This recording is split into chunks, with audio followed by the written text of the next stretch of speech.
I'm here just to give everybody an update in regards to the medical conditions of these burros.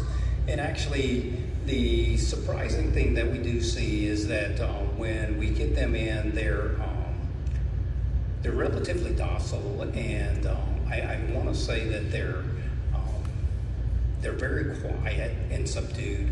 A lot of the burros that we've had in are sort of fearful and things like that. However, when we get the ones that have been attacked, we literally see just the ears and their back end, their rectum and things like that that are just more or less torn up. That's not suggestive of any wild animal predation or anything like that. Unfortunately, that is something that has to speak with wild dogs or something like that. We do know that the postmortem was sent out on one. There's nothing conclusive yet. However, the DNA testing on the bite marks and everything like that. So we're trying to determine whether that's a wild cat or some sort of non-domesticated animal. At least they can tell us if it's a canine or not. And so hopefully the DNA should be back soon. It's just up at UC Davis trying to get everything squared away. Other than that, that's where we are in regards to how these animals are coming in and things like that.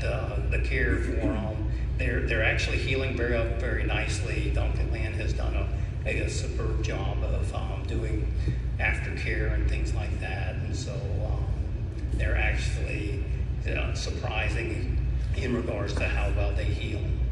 We rely on tips from the public, at least from a law enforcement perspective, to provide information that we can follow up on. I will say that obviously we're not the lead agency in this case, but we work collaboratively. Sergeant Loza and the Commander of Animal Services had a lengthy conversation about this very issue today or yesterday. They work together all the time on many other cases as well, and so there is very much open lines of communication between Animal Services and as far as Riverside County goes. San Bernardino County Animal Service, I think we're taking the lead, right? Or Riverside County is taking the lead because most of the animals have been found in our county. We are happy to help Animal Services with anything they need. Like I told you, patrol, we have many drones out of the Marina Valley Station. We fly them regularly. We fly them at heights maybe you can't see or hear, but we very much are doing an active response to not just this case, but every case. We handle about between 5 and 10 vicious dog calls in our city and our county area of Moreno Valley alone a day. And so if you are afraid to call, please don't. We respond to every single one of them, meaning the Sheriff's Department responds. And if it's something that necessitates animal control coming, we will contact them. They have an on-call person 24 hours a day. And so we very much work collaboratively now, at least in our jurisdiction. And I'm sure that's the same everywhere in every county. These attacks they weren't like 30-second attacks. Donkeys are tough, and can you just describe some of these attacks so people really understand what's been happening to them? Right, and so these attacks are very vicious in regards to the donkeys. When we mentioned that their ears are they're literally torn off. Maybe when they come into the clinic, there might be shreds of skin just holding the ears on. There might be just little bits of muscles left that are there. And if you really look at the population of these animals are roughly yearlings.